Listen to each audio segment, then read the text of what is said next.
crois que s'engager, c'est inspirer aussi les gens autour de nous, de leur dire que si toi, une personne lambda, peut finalement changer les choses à ton échelle, bien tout le monde est capable de le faire aussi. Qu'est-ce que je peux faire, moi, à mon petit niveau, pour laisser un monde meilleur? Si on attend d'être parfait, on ne se lancera jamais, on ne commencera jamais.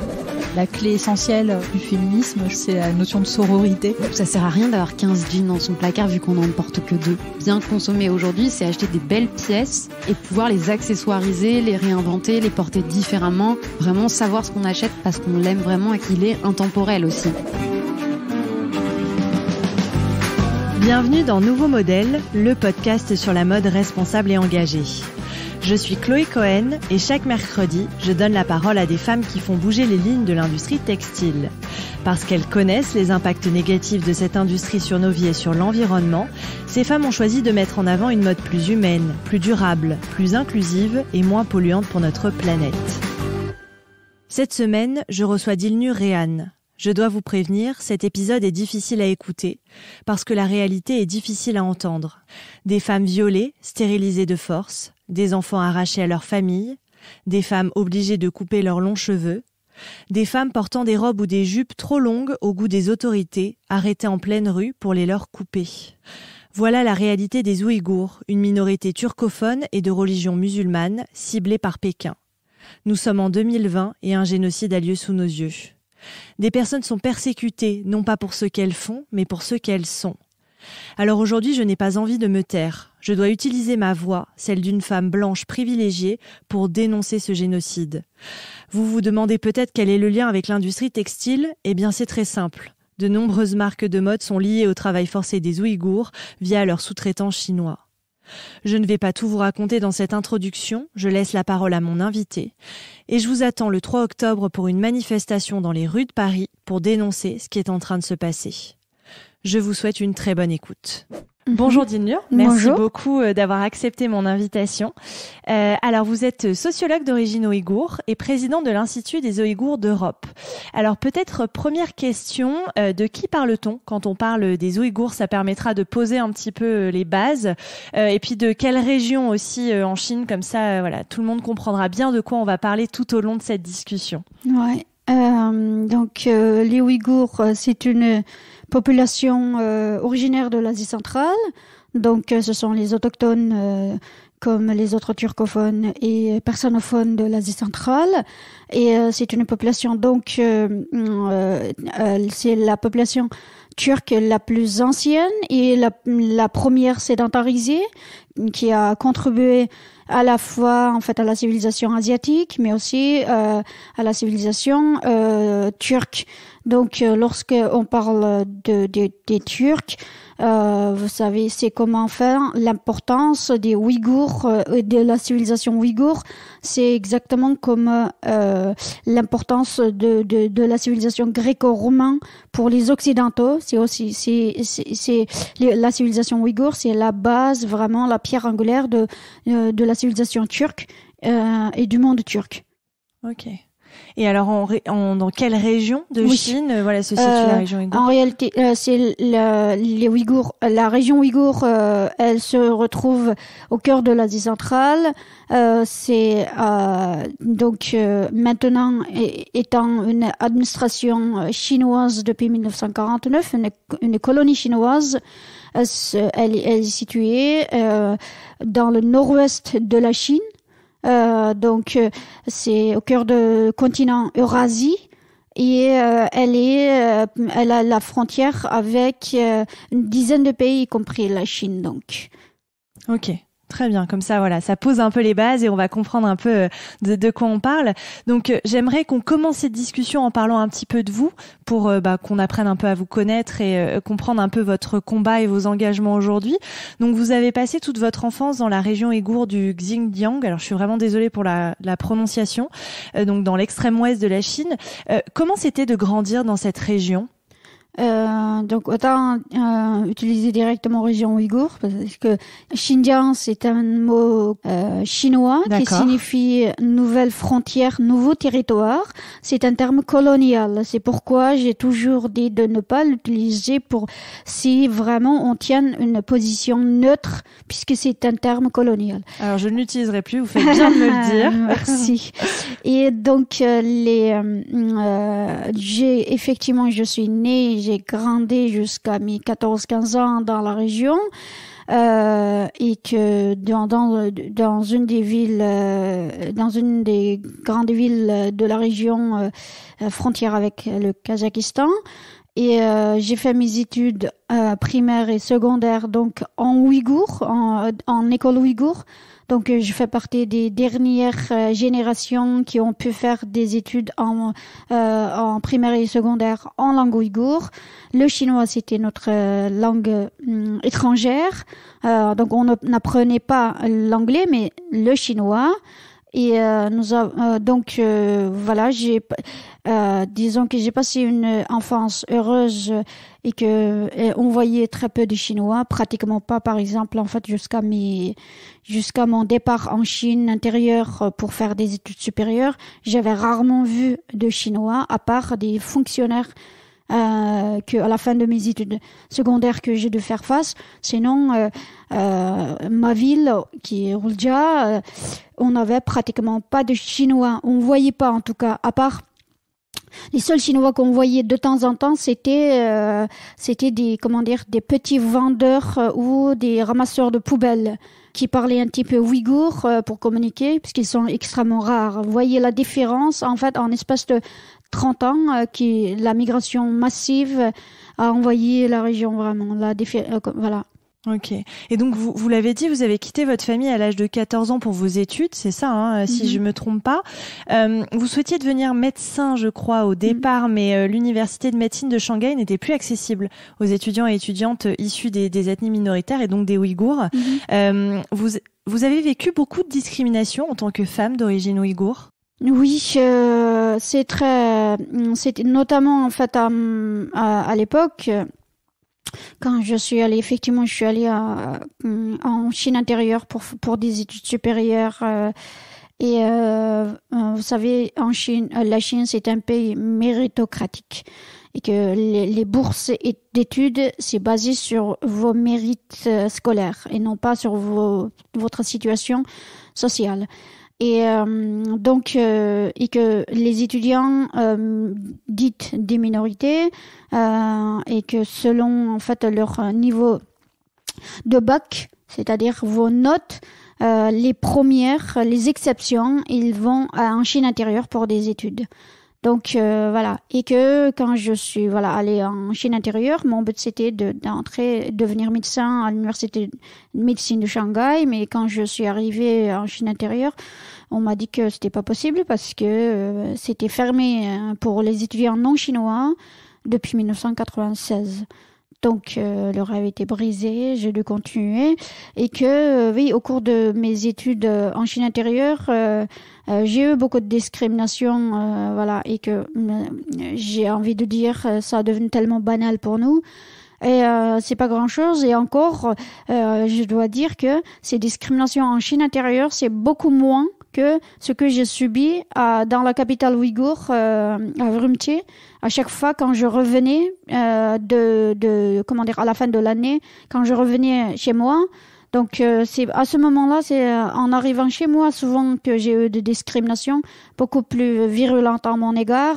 Et puis, quand j'ai terminé les études de licence en Chine intérieure, je fais partie des meilleurs étudiants, meilleurs diplômés, disons. Et que mes camarades chinois, ils sont tous partis pour des travail dans des grosses villes très bien payées, où ils sont très bien payés, dans des grosses villes comme Shanghai ou Nanjing, etc. Mais moi, étant ouïghour, comme beaucoup d'Ouïghours, la majorité des Ouïghours ont choisi de revenir chez nous. Donc, d'autant qu'on n'a que 2 enfants, dans les villes, donc on ne veut pas laisser la famille seule. Donc, je suis revenue plutôt dans la capitale pour trouver un travail. J'ai cherché pendant pratiquement 1 an et que les marchés de travail à l'époque, c'était affiché ouvertement uniquement Han, uniquement chinois. Et lorsqu'en fait ils affichent pas uniquement Han, c'était uniquement homme. Donc, voyez, et lorsqu'en fait ils affichent ni Han ni homme, ils affichaient aussi, il fallait faire des études depuis l'enfance en chinois. Donc, lorsque vous êtes ouïghour, une femme qui a fait des études totalement en ouïghour, des études primaires et secondaires, là, vous avez pratiquement pas de chance, peu importe votre niveau, comment vous avez terminé vos études, les recommandations, peu importe. Donc, vous voyez, j'ai enduré ça. Une fois, ça m'est arrivé tellement de fois, mais une fois qui est le plus flagrant, c'est l'université de pédagogie. Le dean de département, il avait beaucoup aimé mon profil et il me disait que c'est des profils comme le mien extrêmement rares, donc il veut absolument m'avoir. Donc il m'a donné rendez-vous parce que c'est pas lui qui décide, c'est le président non pas l'université, de l'institut qui décide. Donc je suis allée au rendez-vous. Et que le dean de faculté et moi, nous avons attendu le président de l'institut, et qui est chinois aussi, et le dean, il est chinois aussi, parce que sachant que dans la région ouïghour, les premiers chefs, c'est toujours chinois. Et puis, le président de l'institut, il arrive, le chinois, il m'a vu et ensuite il s'est tourné immédiatement, il m'a même pas dit bonjour, il s'est immédiatement tourné vers le dean, il a dit « Je t'avais dit pas d'ouïghour ». Donc devant moi, on prend pas d'ouïghour, et il est parti. Donc je suis partie. Vous voyez, en fait, j'ai enduré, et que évidemment je ne suis pas seule. Dans la région, la discrimination, elle était tellement courant. Ça devenait les violences. Les humiliations, c'était notre vie quotidienne, déjà. Ouais. Et donc après, vous décidez de partir en France, donc vous avez 21 ans. C'est aussi pour toutes ces raisons, pour échapper aussi à toutes ces discriminations? D'accord. Oui, absolument. Parce que, en fait, même, vous voyez, dans les universités, par exemple, les professeurs, etc., lorsque vous regardez le profil à l'époque, les profs ouïghours, ils doivent avoir le niveau bien plus supérieur aux Chinois pour avoir le même poste.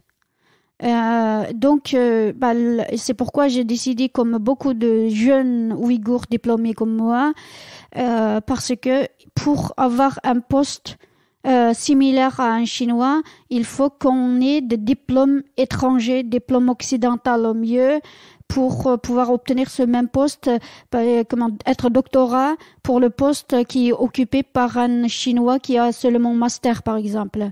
Donc, pour concurrencer, les Ouïghours, ils doivent toujours travailler beaucoup plus, et avoir des diplômes et des valorisations beaucoup plus importantes que leurs collègues pour avoir le même poste.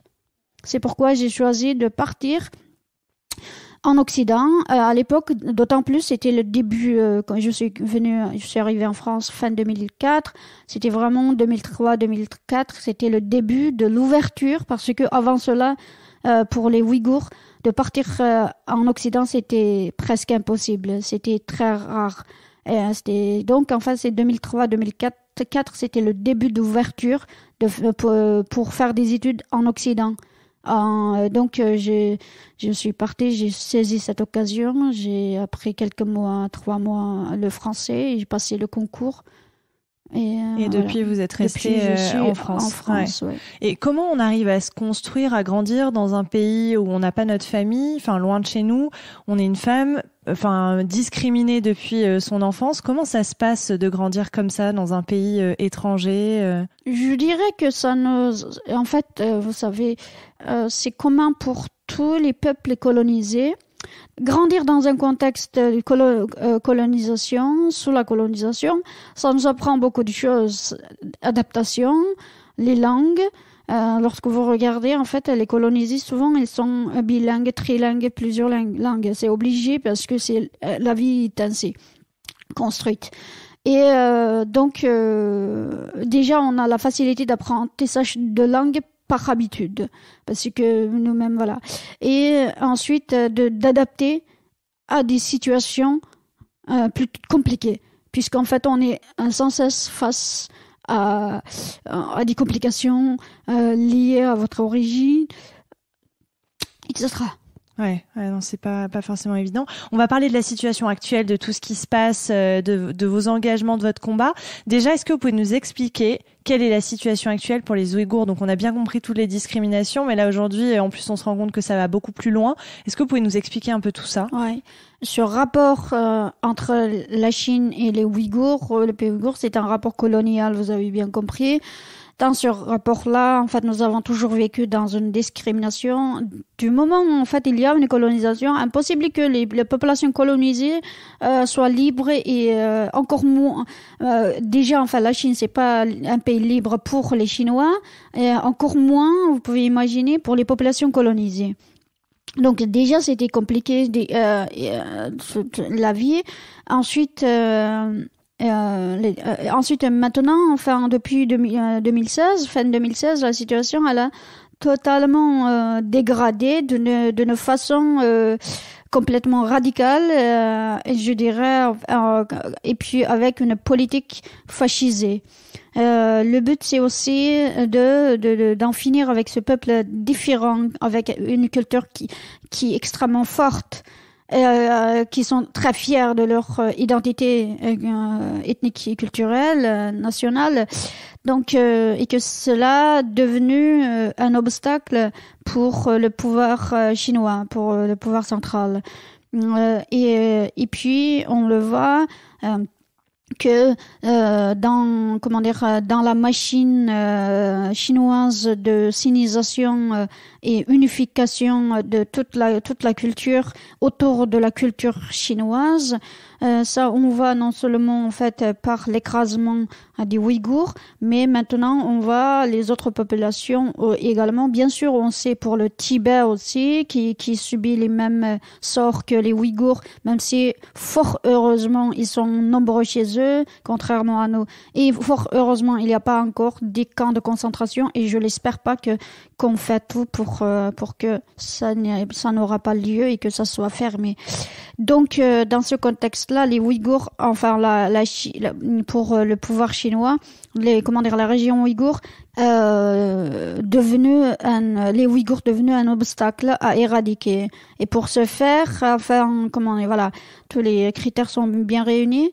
À l'international, on est dans un environnement islamophobe, et sous le prétexte de lutte antiterrorisme, on peut écraser toute population musulmane. D'une part, et que d'un autre côté, pour le monde musulman, ils sont acquis par la Chine économiquement, et d'autre part, eux-mêmes, ce sont des dictatures, et donc un régime dictatorial, ils vont pas critiquer un autre régime dictatorial.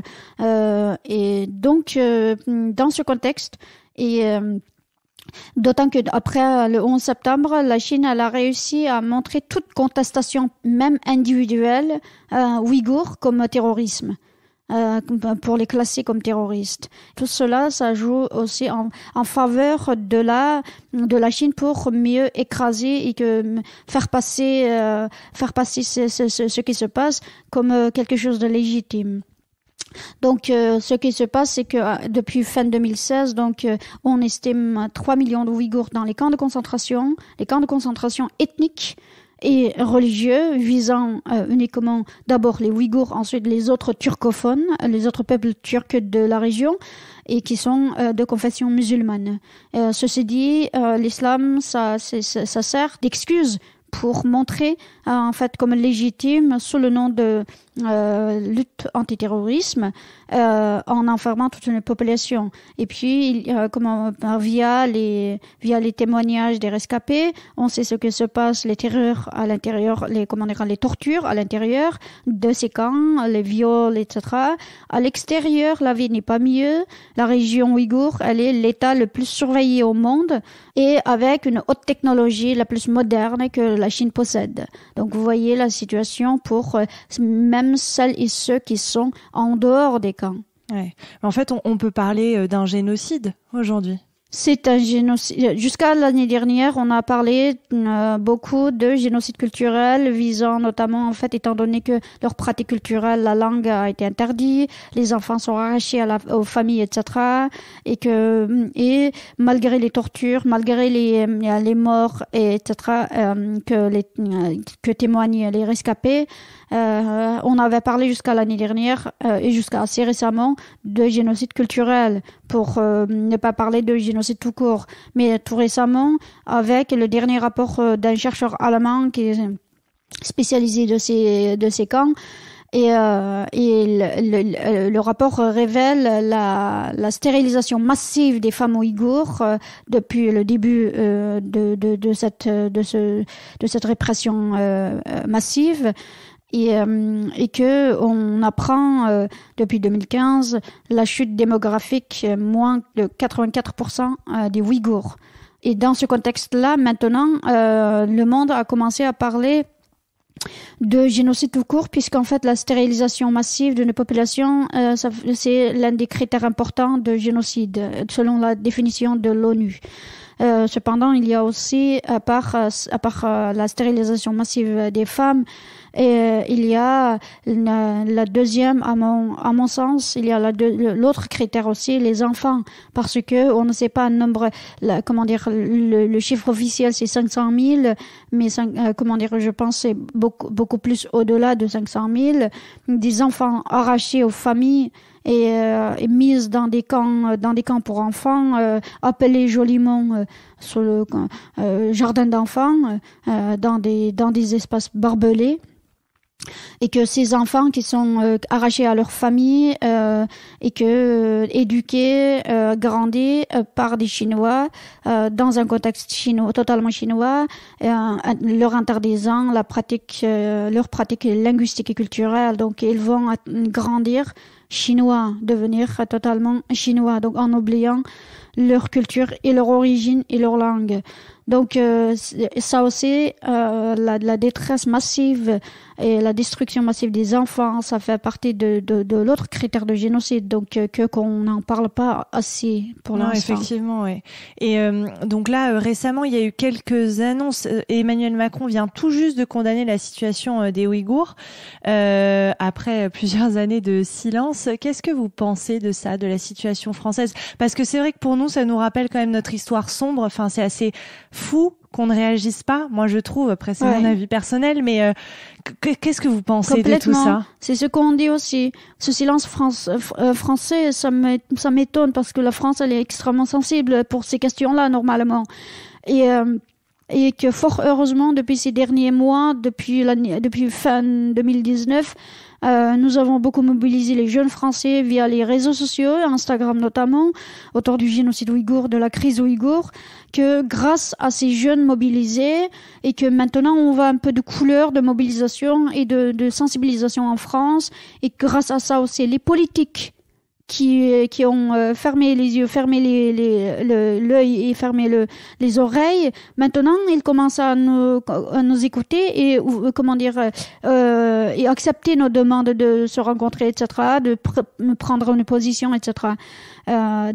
Et je pense que ce soit les politiques qui prennent de position maintenant ou c'est rare encore, et Emmanuel Macron, le président de la République, qui prenne enfin une parole, c'est parce que c'est grâce à la mobilisation générale des jeunes Français et qu'ils ont compris qu'en fait on n'est pas seul et que les Français ils ont commencé à se réveiller.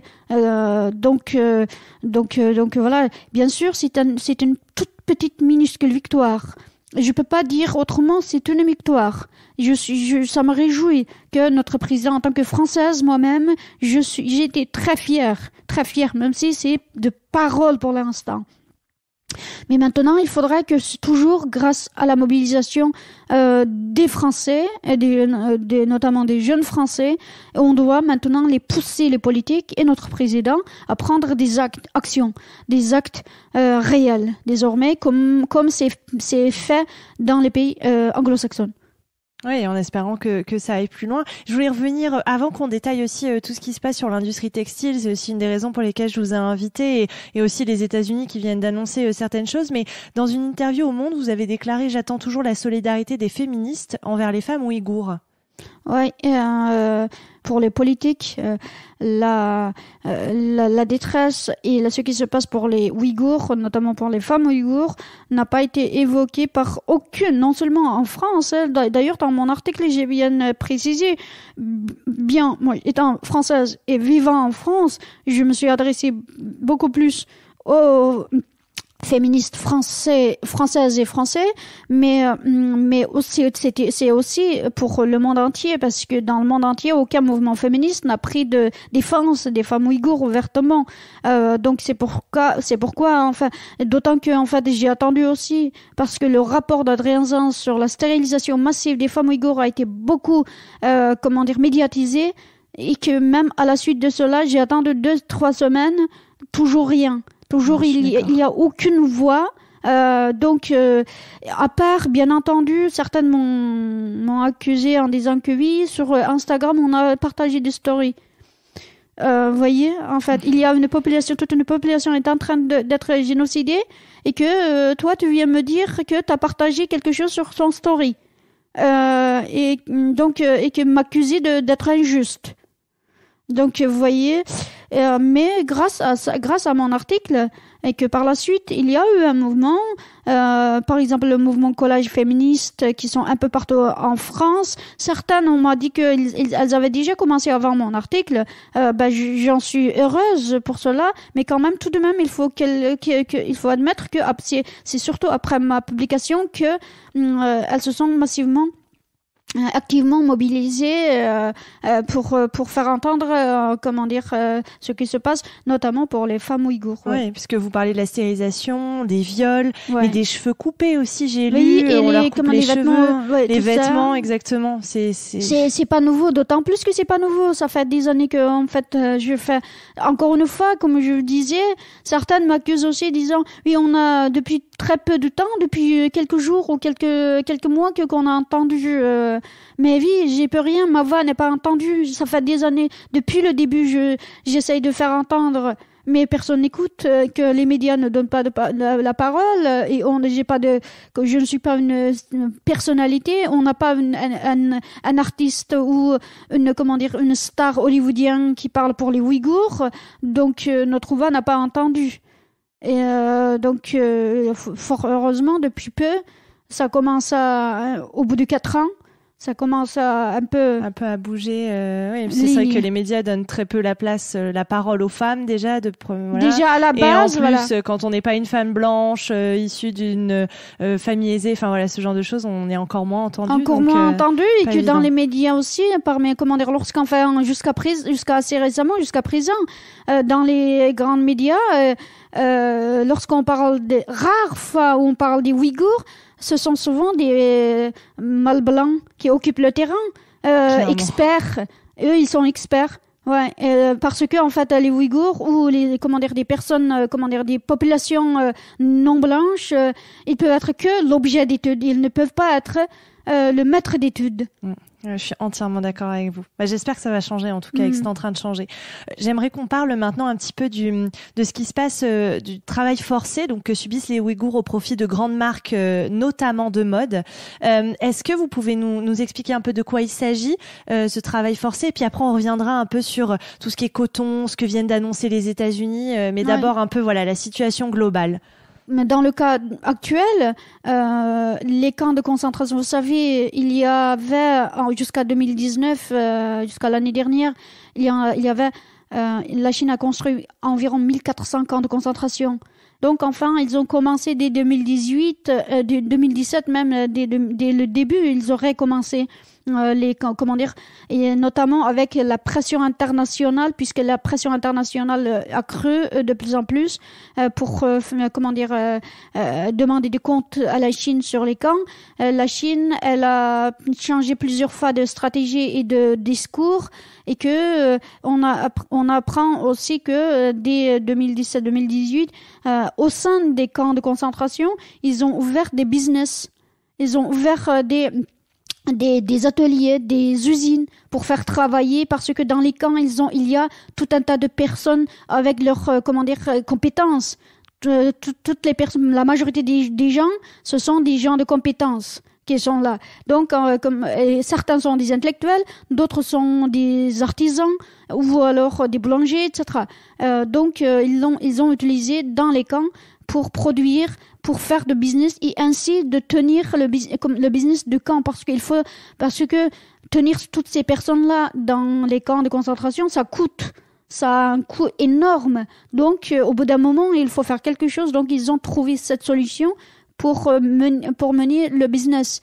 Et non seulement par la suite, on apprend également que, là, on vient à votre question, c'est que, certains détenus ouïghours qui sont détenus pendant plusieurs années ou pendant un certain temps dans les camps de concentration, après avoir passé, disons que les autorités ont jugé que ces personnes, ils sont assez cynisés, assez dociles maintenant, donc ils peuvent sortir des camps de concentration, mais ils vont dans des camps de travail forcé. Et donc, enfin, c'est-à-dire que il y a des camps dans lesquels il y a déjà à l'intérieur les camps de travail. Ensuite, il y a des camps de travail à part aussi. Donc, les personnes jugées dociles et assez cynisées, et qui sont physiquement serviables, ils ont été envoyés dans les camps de travail forcé, et que on sait notamment un ami à nous qui a fait des études en France, il a été diplômé de France, il était reparti, et que tout récemment, comme début de l'année, nous avons appris, parce que lui, il était dans un camp, à son retour, il a été arrêté, il est mis dans un camp de concentration. Que début de l'année, il nous a contactés, nous avons appris que il est sorti de camp de concentration et il travaille maintenant dans un camp de travail forcé, et qu'il a le droit de rentrer une fois par semaine chez lui. Sinon, il reste dans le camp de travail. Et vous voyez, voilà, il y a des différentes sortes de camps, structures. Et puis à part cela, il y a des marques comme Calvin Klein, Tommy Hilfiger, et puis il y a aussi Uniqlo, il me semble, ou Volkswagen. Ce type d'entreprise, ils ont des usines près des camps dans lesquelles les détenus travaillent gratuitement, pratiquement gratuitement. On ne sait pas, apparemment ils sont rémunérés dans les camps de travail. Mais ils sont rémunérés ridiculement peu, juste pour c'est rien à voir avec le salaire normal qu'ils gagnaient auparavant, et que rien à voir. Et donc et puis à part les détenus dans les camps, il y a les jeunes populations ouïghours ont été déportées dans les usines en Chine. Ce sont les usines de sous-traitants des entreprises occidentales. Je pense que ça peut monter à millions le nombre de jeunes travailleurs ouïghours. Il y a des annonces en chinois sur Internet. Ils sont gérés comme des esclaves, et à la merci de leurs surveillants militaires. Et il y a des annonces pour vendre ou passer le droit de les utiliser par des entreprises. Donc, vous voyez, et que ça, c'est une autre structure, puisqu'en fait, il s'agit des jeunes Ouïghours qui ne sont pas dans les camps, mais qui sont déportés depuis la région ouïghour vers la Chine intérieure pour faire travailler presque gratuitement dans des usines où ils travaillent sans heures. Ouais. Il y a plein de marques de l'industrie textile qui ont des fournisseurs comme ça qui emploient des Ouïghours via toute cette exploitation. Il y a eu H&M, Uniqlo, vous l'avez dit. Il y a 83 Zara, marques impliquées. Ouais, c'est ça, exactement. Beaucoup de marques. Je remettrai la liste dans la description de l'épisode pour celles et ceux qui sont intéressés. Et, certaines marques ont accepté de ne plus collaborer avec leurs fournisseurs. J'ai vu ça, leurs fournisseurs chinois qui font donc travailler de force les Ouïghours. Il y a eu Adidas Adidas, Lacoste qui se sont prononcés pour dire stop. Est-ce que vous êtes optimiste? Est-ce que vous pensez que, parce que les marques ont aussi un pouvoir en disant si on arrête de travailler avec ces fournisseurs qui exploitent des Ouïghours, peut-être que ça pourrait faire changer les choses. Vous êtes optimiste sur ça ou... Oui, ouais. je pense que je suis optimiste, non pas parce que les marques vont changer quelque chose, mais je suis optimiste parce que je crois en notre pouvoir en tant que consommateur. Parce que nous vivons dans une société ultra surconsommation. Donc, c'est nous qui faisons marcher cette machine. Si nous, on arrête, si on change nos manières d'achat, de consommation, là, ça va bouger les choses. Grâce au boycott, je crois vraiment en notre pouvoir, chacun d'entre nous. Bien sûr, seul, on ne peut pas changer rien du tout. Mais ensemble, on a ce pouvoir et que c'est à la fois tragique, à la fois positif, parce que, effectivement, tragique parce qu'on est dans une société surconsommation et que, positif parce que ça veut dire que nous avons un pouvoir, nous avons une responsabilité, un rôle à jouer et que ça, il faut pas sous-estimer notre pouvoir. Ouais, bien sûr. Et il y a d'ailleurs un chiffre qui est quand même assez marquant parce que selon les ONG, un vêtement en coton sur 5 proviendrait d'un camp de travail ouïghour en Chine. Enfin, c'est dramatique. Oui, en Chine, vous savez, la région ouïghour, c'est un Eldorado. Non seulement pour le pétrole, gaz naturel et de charbon, c'est vraiment la source de la Chine, mais aussi du coton. 84% de coton de la Chine, elles viennent de la région ouïghour. Donc, et que probablement tout vêtement ou alors tout produit textile qu'on reçoit ici, il y a 84% de chances qu'ils viennent de la région ouïghour. Si elles viennent de la région ouïghour depuis ces dernières années, c'est très probable que c'est un produit fabriqué par de travail forcé des Ouïghours. C'est hallucinant. D'ailleurs, les États-Unis viennent d'interdire toute importation de vêtements, de coton, textile en provenance de la région ouïghour. C'est quand même une décision forte de la part des États-Unis. Absolument, oui. Les États-Unis elle a pris plusieurs mesures depuis la fin de l'année. Vous savez, début de l'année, cette année, les États-Unis ont adopté une loi, Uyghur Act, la loi ouïghour pour la protection des droits humains des Ouïghours. Ensuite, à la suite de cela, elle a aussi sanctionné une trentaine d'entreprises et tout récemment, à la suite de comme l'effet de cette loi, elle a aussi sanctionné les 4 principaux responsables de camps de concentration en gelant leurs biens et en interdisant le visa à eux et à toutes leurs familles, tous leurs proches. Donc, c'est des mesures fortes. Maintenant, en fait, là, cette loi que vous venez de dire, cette interdiction, elle est encore en cours. Elle n'est pas définitive, mais elle a besoin d'appui des autres pays, notamment des pays européens. Ouais, il faudrait que l'Europe se prononce sur ça et la France fasse de même, quoi. Ouais. Exactement. Si les États-Unis seuls, je pense que même si ça a beaucoup d'impact, mais seul, elle fera pas pouvoir avancer les choses. Ouais. Et donc vous l'avez dit, on a beaucoup de pouvoir en tant que consommatrice, consommateur. Qu'est-ce qu'on peut faire concrètement? Donc il y a le boycott. Qu'est-ce que vous préconisez pour nous, consommatrices, consommateurs? Qu'est-ce qu'on peut faire, quoi, sur cette situation? Je pense que, en fait, en tant que consommateurs et consommatrices, nous avons, nous pouvons toutes deux choses, parce que beaucoup de produits maintenant, malheureusement, viennent de Chine ou liés à la Chine. Donc, c'est difficile de tout, boycotter, etc. Mais boycott est extrêmement important, comme je dis. Je crois vraiment, je peux même dire, c'est la seule chose en quoi je crois. Et parce que je ne crois pas aux politiques. C'est pas eux qui vont vouloir changer quelque chose. C'est nous, quand on prend des actions, eux, ils sont obligés de changer ensuite. Donc, je crois, c'est la seule chose que je crois. C'est notre pouvoir en tant que consommatrice et consommateur. Et donc, deux catégories notamment, textile. Tout textile produit par la Chine à éviter. Tout textile. Ensuite, d'autres choses, c'est la technologie, c'est-à-dire que en fait, les marques chinoises de haute technologie comme Huawei, Xiaomi, à éviter, absolument éviter.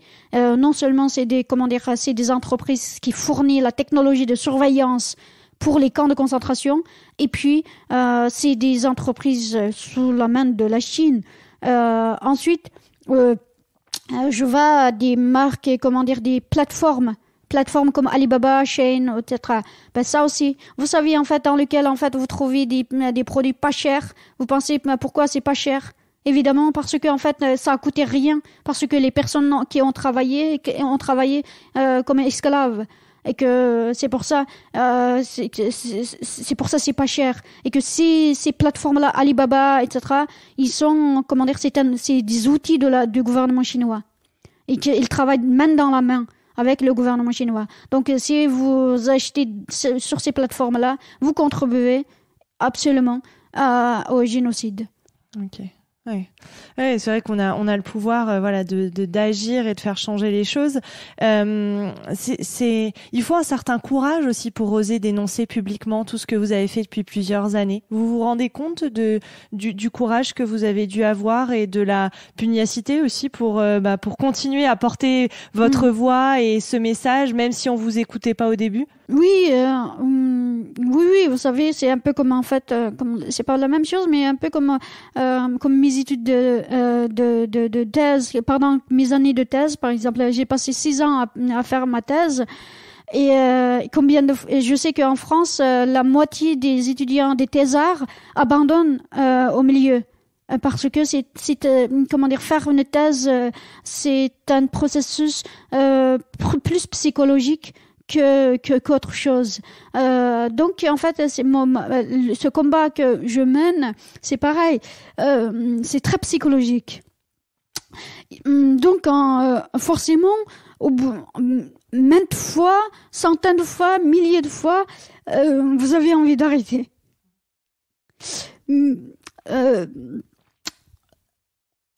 En même temps, d'une part, vous savez, je suis venue pour ça en France, et puis c'est quelque chose, je crois vraiment, certaines personnes, c'est pas quelque chose de divin, hein, c'est juste, certaines personnes, ils ont beaucoup plus de conscience déjà, depuis tout début, depuis tout petit, plus que les autres. Moi, je ne suis pas née dans une famille particulièrement militante ou nationaliste, non.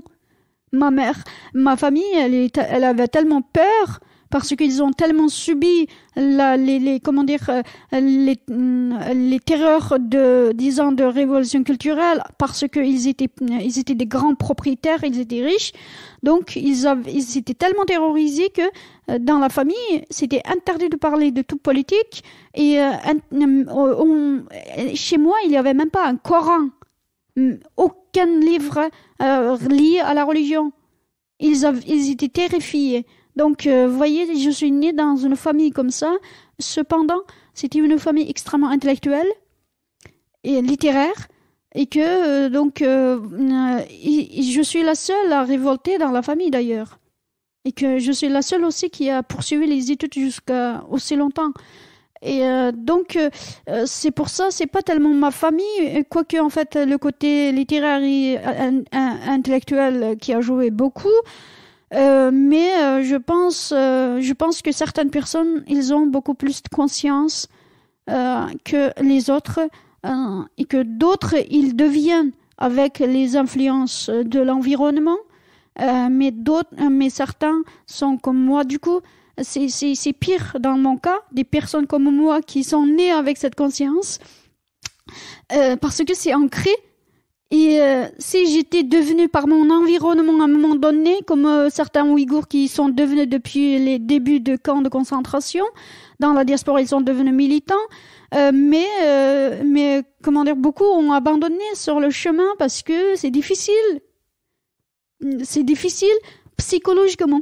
C'est fatigant. Ouais. Extrêmement fatigant. Donc, même si j'ai dit milliers de fois que pourquoi j'ai fait tout ça, parce que ma famille, je mets en danger ma famille. parce que ils sont pas dans un camp et que beaucoup de Ouïghours, 90% de Ouïghours sont silencieux par peur de mettre en danger leur famille. Parmi eux, la majorité, déjà leur famille c'est en danger parce que déjà leurs familles sont dans les camps. Mais même malgré ça, ils ont peur parce que s'ils ont frères et sœurs sont dans les camps, ils ont peur s'ils dénoncent, ils ont peur pour leurs parents âgés, qu'ils prennent aussi, comme les autorités prennent aussi les parents. Vous voyez, c'est toujours lié comme ça. Et donc, mais encore une fois, je fais partie de ces 10% de Ouïghours qui prennent des risques, non pas pour moi, pour notre famille restante, mais c'est quelque chose, vous savez, c'est de naissance. Donc, vous avez cet engagement ancré en vous, quoi. C'est ça, ouais, c'est okay. Ça. Au bout même si parfois, milliers de fois, j'ai envie d'arrêter, mais ensuite, je reprends. Ouais. Et alors, avant de vous poser la dernière question rituelle du podcast, peut-être vous pouvez nous dire ce que vous prévoyez de faire pendant la Fashion Week, parce que vous avez prévu des actions un peu pour alerter l'opinion publique sur tout ce qui se passe. Qu'est-ce qui va se passer concrètement ? Oui, le Fashion Week cette année commence le 13 septembre à New York. Et puis ensuite, à partir du 28 septembre, c'est Paris, Fashion Week Paris. Donc, j'interviens déjà le 26 septembre, il me semble, dans un événement organisé par Youth for Climate, et que sur le sujet toujours. Et sûrement, on va mener également des actions. À la fois sur les réseaux sociaux, à la fois sur le lieu de Fashion Week, pour dénoncer, pour interpeller les marques incriminées. Et que j'espère que tous les Français, notamment les jeunes Français qui sont sensibles, puissent se mobiliser via à la fois les réseaux sociaux, mais aussi sur le terrain. Oui, bien sûr. Et je rappelle aussi une autre date, c'est le 3 octobre, il y a une grande manifestation qui est prévue à Paris pour justement manifester contre tout ce qui est en train de se passer. Donc j'invite tout le monde à descendre dans la rue, parce que je pense que c'est aussi important de montrer qu'on ne tolère pas ce qui est en train de se passer en marchant dans la rue et en le disant haut et fort. Ouais. Exactement. Le 3 octobre, nous organisons avec Raphaël Glucksmann, c'est plutôt lui qui organise un grand rassemblement. Donc nous voudrions que ce soit important, historique et décisif pour le sort des Ouïghours et contre le génocide. Et alors, la dernière question rituelle de ce podcast que je pose un peu à toutes mes invitées comme question de fin. Est-ce que vous avez des modèles dans la vie ? Des personnes ? Ça peut être des personnes, ça peut être des inspirations, des gens de votre entourage ou pas, des gens connus, des gens avec qui vous travaillez. Enfin, c'est très très large. Oui, beaucoup de personnes. Moi, je suis souvent fascinée par des femmes parce que s'il y a si je dois dire une seule personne, c'est ma mère. Mais je sais que ma mère, elle est, il y a énormément de mères dans le monde comme elle qui élèvent seules leurs enfants et qui permet malgré elle à ses enfants de faire des études supérieures et de devenir quelqu'un dans ce monde. Donc, je suis souvent fascinée par les femmes fortes. Moi aussi. Oui. Voilà. Et si j'ai des modèles, je pense que ce sont plutôt les femmes, oui. Ok. Très bien. Et on dédie un peu tout ça à toutes les femmes. Alors, merci infiniment d'avoir répondu à toutes mes questions et de m'avoir consacré votre temps précieux. Avec plaisir. Merci. Merci à Dine Nuréan d'avoir participé à cet épisode de Nouveaux Modèles et merci à Thomas Langlin, notre ingénieur du son. Si vous aimez l'émission, dites-le moi avec des mots doux et des étoiles sur vos applications préférées, comme celle d'Apple Podcast, et parlez-en autour de vous, partagez les épisodes sur les réseaux sociaux et avec votre entourage, c'est ce qui m'aide le plus à faire connaître le podcast. Pour ne louper aucun épisode, rejoignez-nous sur Facebook, Twitter et Instagram, @nouveaumodèle.podcast. Je vous dis à très bientôt pour rencontrer un nouveau modèle.